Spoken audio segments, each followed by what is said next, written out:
Hey guys, Coach Holden here. Today it's going to be another weakness work video. This time it's going to be on core engagement and strengthening. You don't need any equipment or anything like that, just your body. This one should be fun. All right, let's get going. All right, so the first movement for day one is going to be the plank walk up. So all it's going to be is going from a high plank to a low plank, and you're going to make sure that your core stays nice and stable the entire time, so you're not letting your hips drop or anything like that. So it's going to come all the way over into a high plank first. Then from there, you can lower either arm, but I'm going to start with my left arm, then come all the way down to my right arm, and then same thing. Right arm comes up, hand goes down, back down to the opposite side, and that would be one. Opposite way, right arm, left arm, right arm, left arm. Kind of just keep moving through that. And make sure you're not letting your hips sink down this way or like relaxing your shoulders that way. And should be good. All right, so the next movement is the oblique pulse. This has a couple names. I think it's called penguins, like reach throughs, a bunch of things. But we're gonna call them oblique pulses. So you're gonna lay flat against the ground. Then once you're here, your hands are down by your sides. You're gonna start by engaging your core, just bring yourself up, and then you're just gonna tap one foot then the opposite. To make it harder, you would move your feet further out. So you have to really pulse and contract to actually reach your foot. The thing that you do not want to be doing is laying flat on the ground and just doing this. This isn't working anything. That is.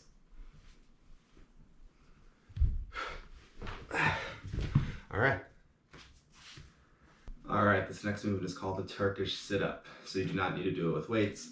That is an option. So starting off, you're just gonna lay all the way flat. Just down your back.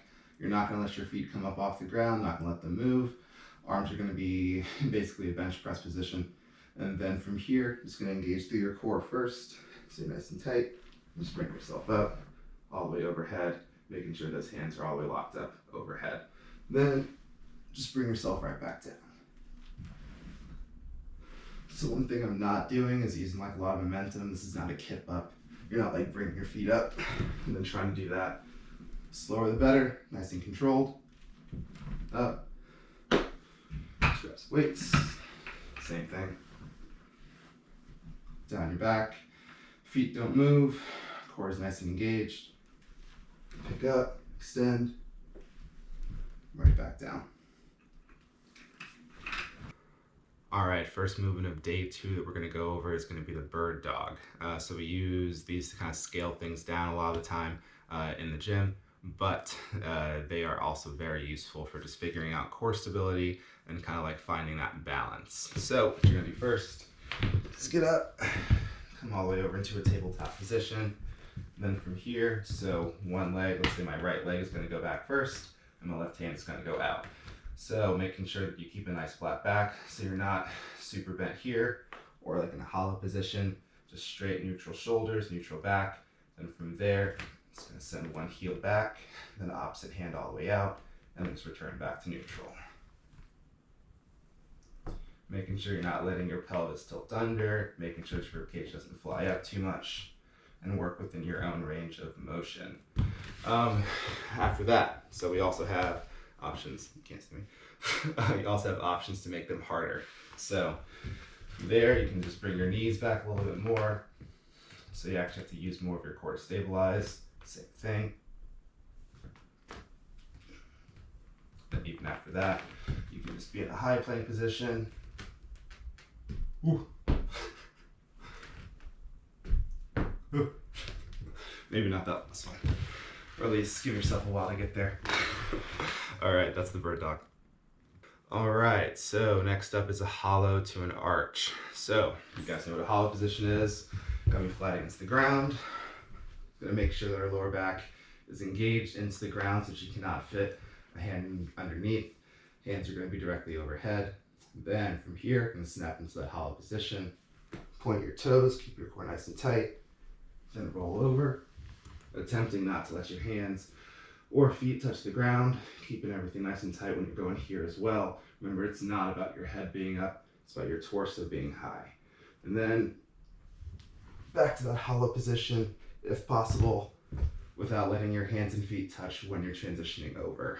So first level, be here, kind of rolling, letting yourself touch the floor, and then going into that arch position. And same thing back.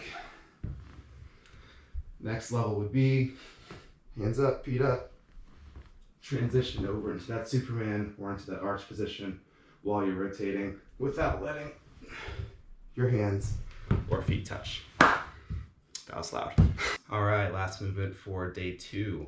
It's gonna be the bicycle. So just gonna lay flat to start, and then your knees are gonna come up, hands come behind your head. Remember, you're not actually pulling your head up, you're just trying to have a neutral torso position when you're doing these. So hands behind your head, knees all the way up. Then just gonna bring this elbow to your left knee, and then alternate. Notice that I'm not pulling my neck up too high. I'm just trying to rotate through. And again, you're not like flat on your back and then just doing that. You're actually engaged, knees up, tap, tap, tap, tap. You'll feel them. Okay, so next up is the DeadBug, first movement of day 3. So the DeadBug is like definitely underutilized in the gym with learning how to actually control your core. So the idea is you're going to keep your lower back pressed into the ground while moving your limbs, your one arm back and opposite leg down, and then switching. So just laying flat, going to bring your knees up, hands all the way up overhead. Then what you're making sure you're doing is pushing your lower back into the ground. Then once you're in this position, then you're just going to send, I'll start off with my right arm back and my left leg back, all the way down, still staying engaged to the floor, right back up, and then alternate. And back up. So one thing that could be useful to see if your lower back is coming off the ground is to have a little band. Once you grab this band, then you can place it underneath your low back. And from there, make sure that you're going into the ground, engaging your core. And then if you're moving through the movement, and at any point, the band comes out, and that means that your lower back then bent, and that your core is not engaged anymore. So, just a nice bracing movement. Make sure you can keep that band under when going through the DeadBug. All right, so next up is leg lifts with a twist. This is definitely a potent movement. It works like your entire core. So there are a couple variations in the beginning. Leg lift with a twist, first off, can just be kind of a knee lift with a twist, but your hands are going to go down by your sides just to kind of like hold yourself in place. You're not like pressing too far one way or another. From there, just going to bring your knees up, and then you're going to bring your hips up off the ground and twist to one side, then back down and twist to the opposite. So once you're down the ground, then knees come up in just a normal like tuck up position, and then just bring your hips up to one side, back down, hips up to the opposite. What you can do is if you're ready for leg lifts, then you just go into a leg lift instead, still keeping your feet together, all the way up, twist, tap, twist.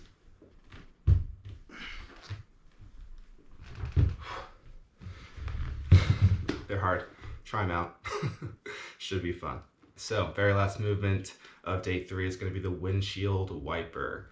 So for these, just like the last movement, you can start off with bent knees and then progress up to straight legs if you need to or want to.